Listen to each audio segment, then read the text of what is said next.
기적이 일상이 되게 하소서.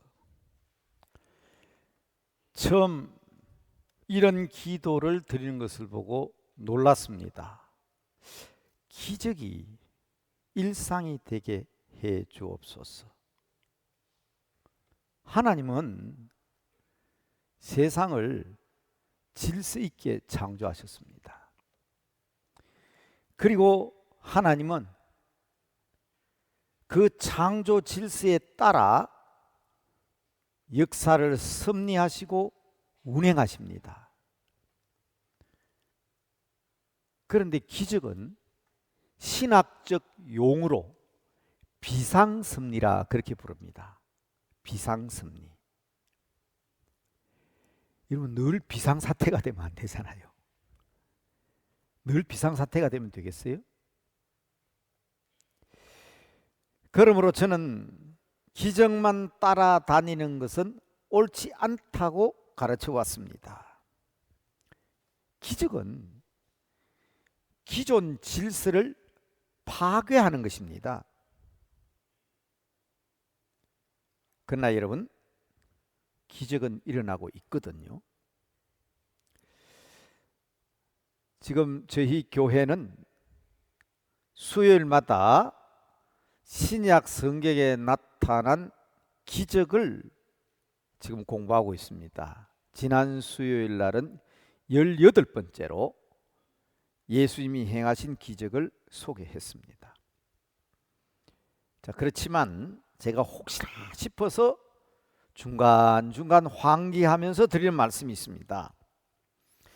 기독교는 분명히 신비한 역사가 있습니다. 기적이 일어납니다. 지금도요, 기적이 일어나고 있고 신비한 역사는 있습니다. 그러나 신비한 것을 쫓아다니고 기적만 쫓아다니는 것을 우리는 신비주의라 얘기합니다. 신비주의자가 되면 안 되거든요. 신비한 것만 따라다니면 안 돼요. 자, 분명히 말씀드렸습니다. 신비한 역사가 있어요. 기적이 있습니다. 그러나 신비한 것만 따라다니지 말고 특별한 경우 기적을 통하여 하나님의 능력을 체험하자, 그렇게 말씀을 드렸습니다. 그런데 얼마 전에 저희 교회에서 어느 선교단체 모임이 있었습니다. 목사님 한 분이 기도를 하시는데 기적이 우리의 일상이 되게 하옵소서. 제가 엄청 놀랐습니다. 그것도 제가 평소에 늘 아끼던 후배요, 제자인 목사가 그렇게 기도하더라고요. 우리의 일상이 기적이 되게 하소서. 이상하다. 저렇게 기도해도 되나? 하기야 우리가 기도를 잘 못해도 로마서 8장에 보면 성령이 말할 수 없는 탄식으로 우리의 기도를 고쳐주시기 때문에 기도하는 게 중요하죠. 여러분, 기도하는 게 중요합니다. 기도는 잘하고 못하고가 없습니다. 그저 여러분 마음의 소원대로 하나님 앞에 마음 놓고 기도하십시오. 그러나 그게 자꾸 마음에 걸리는 거예요. 기적이 일상이 되게 하옵소서. 기적이 우리의 일상이 되게 하옵소서. 여러분, 제가 기도하다 깜짝 놀랐습니다. 제가 소리를 쳤다고, 기적이다 하고 제가 소리를 쳤어요.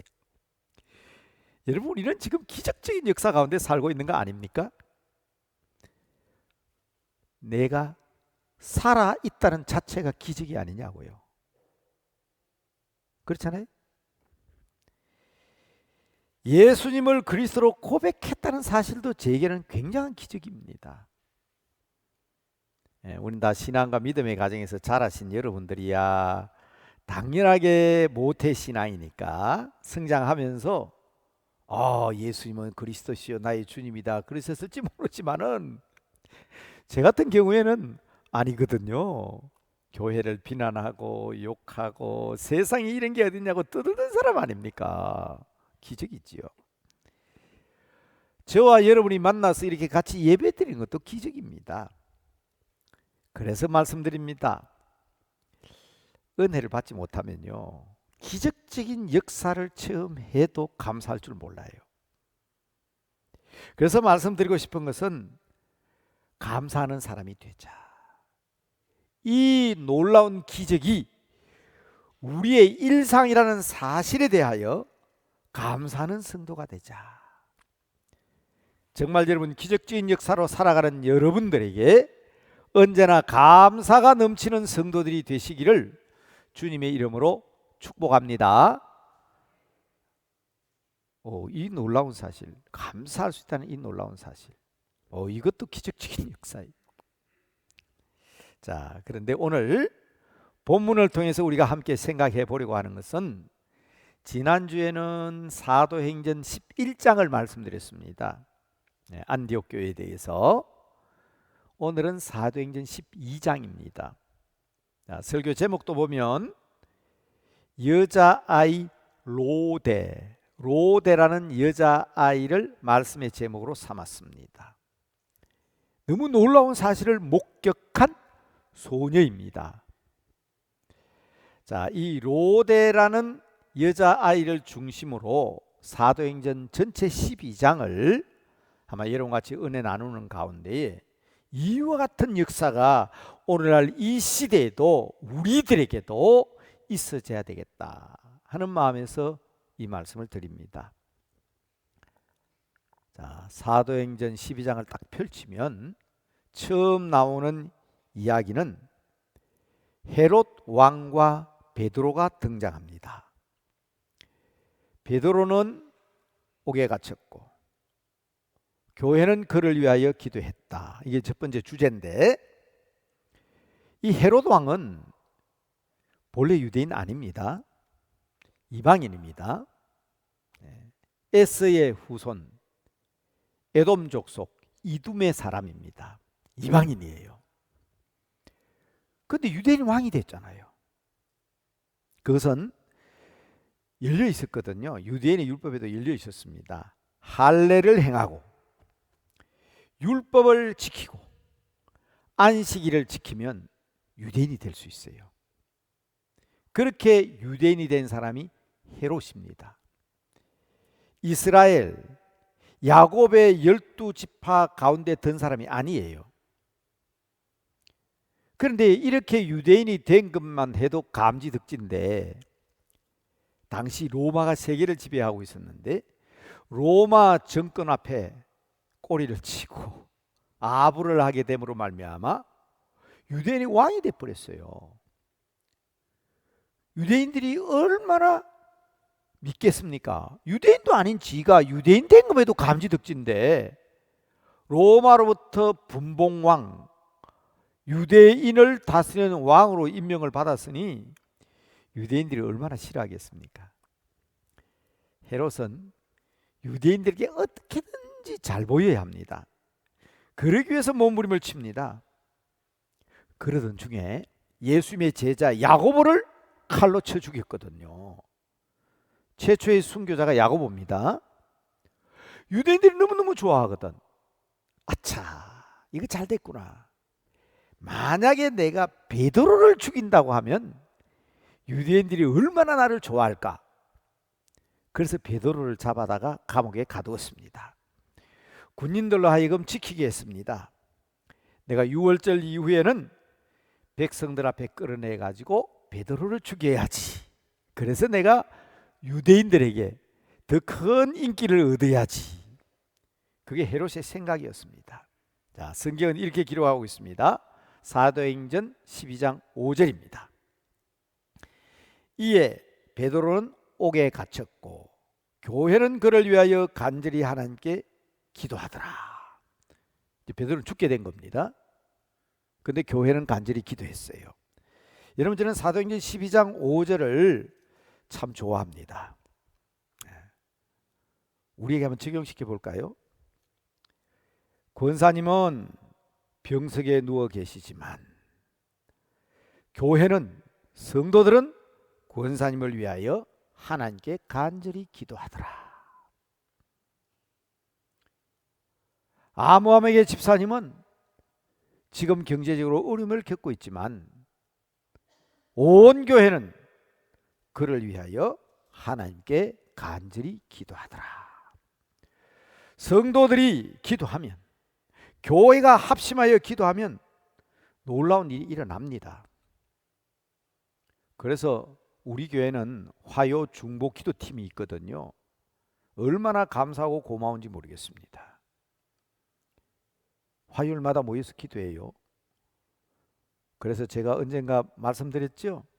협조하는 방법은 두 가지가 있다. 하나는 같이 참석해서 기도하면 제일 좋고, 그것도 안 되면 내 기도 제목을 꼭 적어내시라고. 그래서 기도하는 분들로 하여금 기도할 수 있도록 해드리는 것도 도와드리는 거예요. 여러분, 기도하지 아니하면 기적이 일상이 될 수가 없습니다. 기적이 일어나도요, 그게 기적인 줄도 모릅니다. 저는 맨날 꾸중을 듣습니다. 하나님 앞에 기도하면 하나님께서 늘 제게 그렇게 꾸중하시는 것 같아요. 왜 너만 자꾸 그러냐? 기도 좀 하라고 해라. 기도하면 되는데. 목사가 하는 일이 뭐냐? 너만 기도하냐? 교인들에게 기도하게 만들어라. 늘 꾸중 듣는 것 같아요. 베드로도 기도의 사람이거든요. 그런데 오늘 본문에는 베드로가 기도했다는 말은 한마디도 안 나옵니다. 지난 수요일날 제가 말씀드렸죠. 믿음과 기도는 같은 것이다. 믿음 없는 기도는 주문에 불과하다. 여러분, 베드로가 보통 믿음이 아닙니다. 사도행전 12장 6절을 제가 읽으려고 하는데요, 이 베드로의 변화가 엄청난 기적입니다. 베드로 어떤 사람이었습니까? 겁이 많고 성격이 아주 다혈질입니다. 금방 이랬다 금방 저랬다 변덕이 심하고요. 그런 베드로 아닙니까? 금방 예수님 이렇게 하다 금방 그냥 돌아서서 주님을 고백하다 사탄에 잡히기도 하고, 그런 베드로인데 이 베드로가 변화를 받았습니다. 성령을 받고 변화를 받았다고. 지금 감옥에 갇혀 있는데요. 자, 어떤 상황이 한번 보세요. 잠들어 있는데요. 내일 아침이면 헤롯이 베드로를 끌어내 가지고 목을 칠 겁니다. 내일 아침이면 죽습니다. 잠이 올까요? 내일이면 목이 잘리는데. 봅시다. 본문 말씀 사도행전 12장 6절 말씀. 헤롯이 잡아내려고 하는 그 전날 밤에, 그렇죠? 그 전날 밤에 베드로가 두 군인의 틈에서 두 쇠사슬에 매여서 누워 자는데 파수꾼들이 문 밖에서 옥을 지키더니, 잠들었어요. 그런데 천사가 나타났습니다. 베드로를 깨웁니다. 안 일어나요. 여러분, 사형수들이 사형 집행하기 전에 방을 자꾸 옮긴대요. 옮길 때마다 이제 죽는구나. 그래서 바짝바짝 말라간대요. 여러분 한번 생각해 보세요. 내일이면 내가 죽는다 생각해 보세요. 오늘 밤에 잠이 오겠어요? 그런데 베드로 보세요. 베드로가 얼마나 잠이 깊이 들었는지 7절에 보니까요, 천사가 베드로의 옆구리를 발로 쭉 찹니다. 칩니다. 안 일어나요. 너무 깊이 잠들어가지고. 하도 그러니까 베드로가 잠결에 일어나서 천사를 따라가는데, 저는 이 구절을 읽으면서 말입니다. 야, 우리가 예수를 믿는 하나님의 사람이라면 이 정도 배짱은 있어야 되지 않을까? 이 정도는 돼야 되지 않을까? 본래 베드로가 그런 사람이 아닙니다. 천사가 깨워도 정신을 못 차립니다. 쇠사슬이 벗겨졌잖아요. 신발을 신고 띠를 띠고 겉옷을 덮어 입고 천사를 따라가는데 아직도 잠이 들었습니다. 자, 사도행전 12장 9절에 이렇게 표현했습니다. 베드로가 나와서 따라갈새 천사가 하는 것이 뭐래요? 생시인 줄 알지 못하고, 아직도 잠이 안 깬 거예요. 환상을 보는가 하더라. 보통 아니죠. 여러분, 저도 지난 한 주간 동안 또 그 이전에도 어떤 문제가 생기면 잠을 못 자요. 하나님 앞에 기도하고도 미안합니다. 목사가 그런 얘기해서 하나님 앞에 기도했으면 하나님 될 줄을 믿습니다. 해야 될 거 아니에요. 그런데도 그게 걱정이 되고 어떤 방법으로 해야 될까 염려가 되고. 근데 베드로를 좀 본받아야 될 것 같아요. 여러분 오늘날도 교도소에 가보면 그렇잖아요. 네, 우리 교회는 안양교도소 선교를 맡아 있는데 갔다 오신 분들 또 교도소 방문하신 분들 잘 아시지만 그 우리 죄수들 만나가지고 우리 형제다 자매다 하면서 그들 만나서 예배 볼 때까지 들어가는 문이 몇 개예요? 정문, 신분 확인하는 문, 물건 맡기고 또 중문 통과해서 예배될 문까지 보통 4개, 5개 문을 통과해야 돼요. 그런데 베드로가 언제 정신이 드는 거 아니? 10절입니다. 첫째 파수를 지나고 두 번째 문을 지나고 이제 쇠로 된 철문이 있었습니다. 그 철문 앞에 딱 이르렀는데 철문이 자동으로 쫙 열리는 거예요. 저는 이 구절만 읽으면 좀 신나는 게 있어요. 저는 은행에 갈 때, 호텔에 갈 때, 큰 건물에 갈 때마다 이 구절이 생각나요. 예. 요새는 다 이렇게 자동문이 돼가 딱 쓰면 문이 자기가 싹 열잖아요. 가 그러면 자기가 탁 닫히고. 그때마다 지금은 과학, 디지털 시대라서 이런 거 만들었는가 보다 하지만 그 시초가 누굽니까? 베드로 때 아무도 없었어요. 천사하고 지나갔는데 철문이 쫙 열리더니 지나고 철문이 쫙 닫혔어요. 그때에 비로소 큰 길에 나오자 베드로가 정신을 차립니다. 11절 읽겠습니다. 이에 베드로가 정신이 들어 이르되 내가 이제야 참으로 주께서 그의 천사를 보내어 나를 헤롯의 손과 유대 백성의 모든 기대에서 벗어나게 하신 줄 알겠노라. 비겁하고 두려움 많고 성질 더럽던 베드로가 변한 것도 기적이지만 이토록 다급한 상황 속에서도 그렇게 깊이 잠들 수 있었던 것도 기적이고 천사를 보내셔서 옥에서 구출받게 해주신 놀라운 이 일도 기적이고 한밤중이에요. 여러분 베드로가 일어나 가는데도 옆에 있던 사람도 얼마나 깊이 잠들었던지 아마 천사가 하나님이 그렇게 하셔서 그렇지만 그 한밤중에 그렇게 깊이 잠들 정도로. 그런데 철문을 열고 나왔는데 어디로 가야 됩니까? 여러분 우리 믿는 사람들에게는 이 갈 데가 있다는 게 기적입니다. 어디로 갔습니까? 교회로 가야지 어디로 가요? 보십시오. 오늘 본문 말씀 12장 12절 말씀 우리 읽었던 말씀 조금 앞입니다. 이제 하나님께서 나를 벗어나게 하셨구나 하는 것을 깨닫고 마가라 하는 요한의 어머니 마리아의 집에 가니 교회입니다. 마가의 어머니 마리아의 다락방에서 예수님이 성찬식 하셨어요. 그 마리아의 동생이 지난 주일에 제가 11장에서 설교했죠. 바나바입니다. 그리고 이 마리아의 아들 마가가 쓴 복음서가 마가복음입니다. 그 관계를 여러분 잘 이해하셔야 돼요.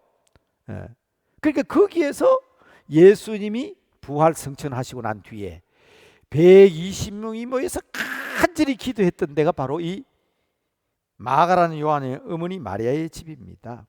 근데 거기 갔더니 여러 사람이 거기에 모여서 기도하고 있더라. 앞서도 얘기했잖아요. 교회는 기도했다고. 자, 이제 두 번째 얘기입니다. 첫 번째로는 이 베드로와 같은 배짱, 적어도 베드로와 같은 믿음, 그리고 모여서 기도하는 초대 교회들의 성도들 기억하시기 바랍니다. 그래서 우리도 이번 목요일부터 10일간 성령님을 대망하며 다락방 기도회로 모이려고 하지 않습니까?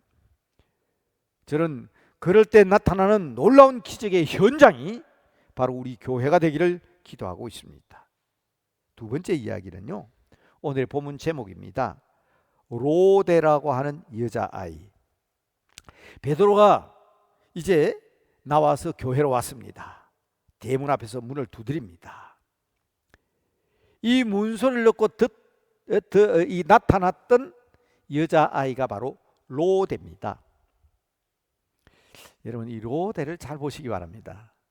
누구의 이야기일까요? 대문을 두드리는 소리를 듣고 영접하기 위해서 뛰어나온 로데 아닙니까? 대문을 열어주기 위해서 달리 나왔어요. 근데 앞에 보니까 베드로가 있단 말이에요. 너무 놀랐습니다. 어린아이지만 이 놀라운 기적적 장면을 보고 대문을 열러 나왔던 이 아이가 대문은 열어주지 않고 막 안으로 달려 들어갑니다. 베드로 아저씨가 바깥에 와 있다고. 이런 누구의 얘기일 것 같습니까? 저는 이 아이의 태도에 대해서 잘잘못을 평가하고 싶지 않습니다. 대문을 열기 위해서 달려 나왔는데 그럼 대문을 열어주고 들어가야 될 거 아닙니까? 그런데 어떡합니까? 너무 놀라서, 너무 기뻐서, 너무 당황해서 대문을 열 겨를도 없이 이 기적적인 사건을 보고 빨리 전해야 됐다는 그 욕심 때문에 그냥 안으로 내달린 겁니다. 자, 본문은 그 구체적인 설명을 오늘 우리 목사님이 읽으신 구절이죠. 자, 사도행전 12장 14절입니다. 베드로의 음성인 줄 알고 너무 기뻤어. 문을 미처 열지도 못하고 그리고 달려 들어가 말하되 베드로가 대문 밖에 섰더라 그러잖아요.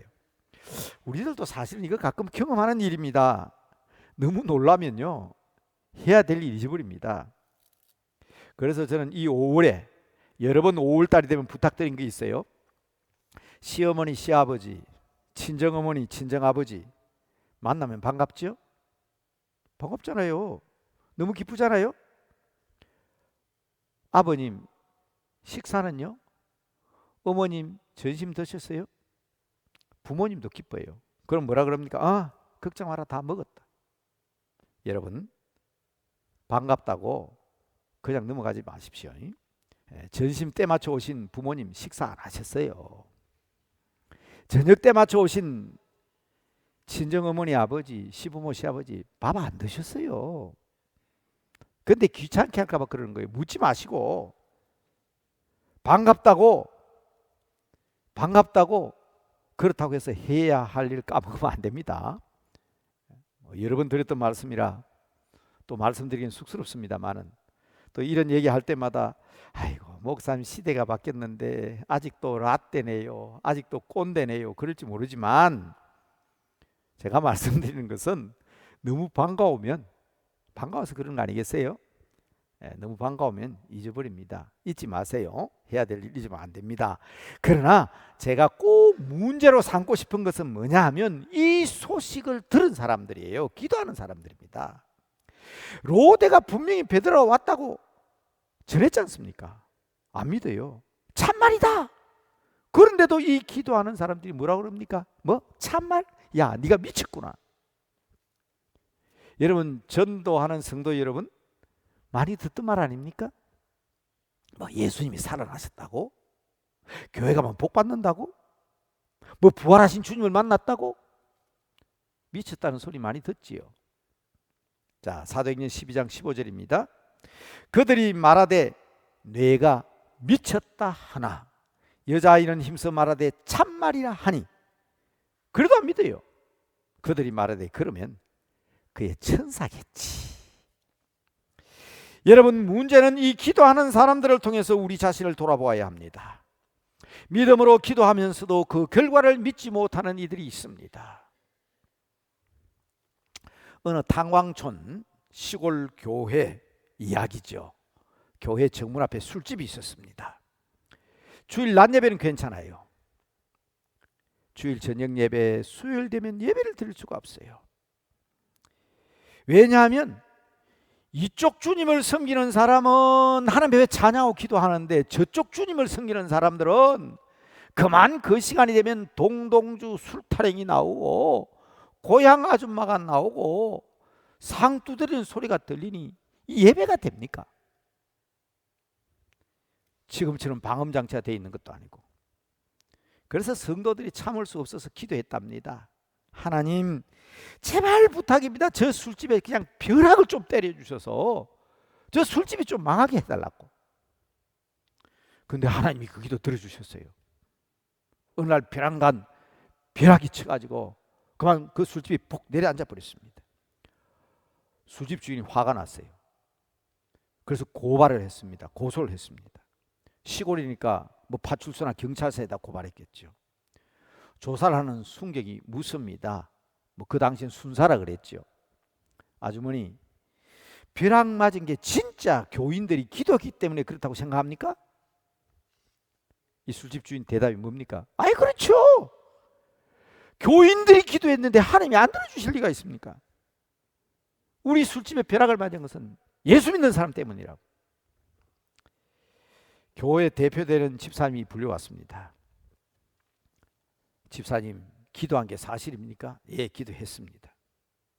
그럼 하나님께 기도했으니까 벼락 떨어진 것은 교인들 책임 맞네요? 여러분 많이 듣던 얘기죠? 여러분 그 대답이 뭐였습니까? 이 집사님 대답 한번 들어보세요. 아이고, 아무리 그래도 그렇지 기도한다고 해서 벼락이 떨어집니까? 옆에 있는 술집 주인, 아니 기도하면 하나님께서 응답하잖아요. 아니 기도한다고 벼락이 떨어질 리가 있어요? 여러분 이 이야기를 들을 때 누구 믿음이 진짜 믿음일까요? 여러분 기도하면 반드시 응답하시는 하나님입니다. 그의 천사라니요. 믿지 못하는 이 사람들, 하나님은 그들의 기도에 응답하셨고 베드로는 문 앞에 와 있습니다. 기적, 능력, 응답, 미쳤다 하지 말고 모두가 다 기도하고 응답받아야 합니다. 그것은 그렇게 모여서 기도하는 사람은 교회 중직자나 하는 일이고, 그건 구원사님들이나 모여서 기도하는 거지, 일 맡은 사람이나 모여서 기도하는 거지. 그렇게 한다고 되냐? 여러분 이 내용을 통해서 우리 스스로 좀 돌아볼 수 있는 기회가 됐으면 좋겠습니다. 자, 설교를 마치면서 하나만 더 확인하고 우리 늘 했던 대로 기도하십시다. 헤롯이 어떻게 됐을까요? 헤롯의 이야기가 남아 있습니다. 헤롯이 베드로의 목을 자르려고 감옥문을 열었는데 베드로가 사라져 버렸어요. 헤롯이 어떻게 합니까? 파수꾼들을 죽입니다. 그리고 유대인들 보기에 부끄러워서, 유대인들 인기 얻으려 하다가 죽이려 하다가 못 죽였으니까 베드로가 사라져버리니까 부끄러워가지고 가이사랴로 내려갑니다. 사도행전 12장 19절 한번 볼까요? 헤롯이 그를 찾아도 보지 못하매, 베드로를 찾아도 보지 못하매 파수꾼을 신문하고 죽이라 명하니라. 헤롯이 유대를 떠나 가이사랴로 내려가서 머무느니라. 유대를 떠난 이유는 분명하죠? 얼마나 부끄럽겠어요? 그런데 문제는 내려갔습니다. 가이사랴로 내려갔습니다. 제가 반복해서 강조한 이유 아시죠? 내려가서 머물렀답니다. 아브라함도 내려가가지고 창피를 당하는데 마누라 뺏기고 다른 사람에게 피해 끼치고, 내려가면 안 됩니다. 야곱도 내려갔다가 숫곳으로 내려갔다가 외동딸 디나가 강간을 당하고 그 가정이 어려움을 겪고, 그래서 베델로 올라가자 그러잖아요. 예루살렘으로 올라가지 않고 여리고로 내려가다가 강도를 만났잖아요. 이 내려간다는 말에 여러분 유의하셔야 됩니다. 헤롯은 내려갔습니다. 어떻게 됐다고요? 내려가서, 자 간단하게 말씀드리겠습니다. 결론만 말씀드릴게요. 이 교만한 헤롯, 성경 본문으로 확인하기 더 빠르겠어요. 23절, 오늘 본문 23절. 헤롯이 영광을 하나님께 돌리지 아니하고, 그 앞에 보면 자기가 큰 소리로 사람들에게 영광을 받기를 원합니다. 그러니까 뭐예요? 주의 사자가 쳐서 고치니 벌레에게 먹혀 죽으니라. 참 이 바이러스는 우리 눈에 안 보이지만 벌레잖아요. 이 바이러스, 코로나 바이러스도 무섭고 또 다른 눈에 안 보이는 바이러스들 참 무섭습니다. 근데 이것은 보니까 주의 사자가 쳤다 그랬어요. 왜? 교만했어. 내려갔어. 그런데 상대적으로 교회를 멸하고 유대인들이 좋아한다고 베드로도 죽이고 야고보도 죽이려 했던 그 교회는 어떻게 됐다고요? 자, 12장 24절 마지막 말씀입니다. 하나님의 말씀은 흥왕하여 더하더라. 하나님의 말씀은 흥왕하여 더하더라. 여러분, 하나님의 말씀대로 믿고 기도하고, 그래서 비록 고난과 어려움이 있어도 흥왕하여 더하여 가는 역사가 우리들에게 있어지게 되기를 주님의 이름으로 축복합니다. 자, 오늘의 말씀을 딱 세 가지로 정리했습니다. 한번 봅시다. 첫째, 초대교회 성도들의 기도를 본받는 우리들이 되어 야고보와 같은 순교적 믿음, 베드로와 같은 담대함을 갖게 하여 주시옵소서. 이게 우리 기도의 제목이 되어야 되겠습니다. 두 번째로는 로대와 같은 기적적인 능력과 은혜를 체험하게 하셔서 우리들도 이 놀라운 일을 증거하고 증언하는 증인들이 되게 하여 주시옵소서. 여러분, 정부가 새로 출범했답니다. 미국 대통령이 지금 한국에 와 있습니다. 우리 교회 와서 예배 드리면 될 텐데 어디서 예배 드리는지 모르겠네요. 여하튼 나라가 새롭게 출발하고 새롭게 시작한다고 합니다. 나라를 위해서도 기도해야 합니다. 헤롯 왕의 비참한 최후를 아는 백성들이 되어서 정치 지도자들도 사회 지도자들도 모든 지도자들도 오직 하나님께만 영광 돌림으로 이 나라가 하나님이 기뻐하는 복된 나라가 될 수 있도록 우리가 함께 기도해야 되겠습니다. 이제 우리 함께 조용한 마음으로, 또 여러분 귀에 소리가 들려도 괜찮습니다. 오르간 연주해 주시니까 잠깐 이 세 가지의 오늘 말씀 정리하면서 잠시 묵상하며 기도하겠습니다. 기도하십시다.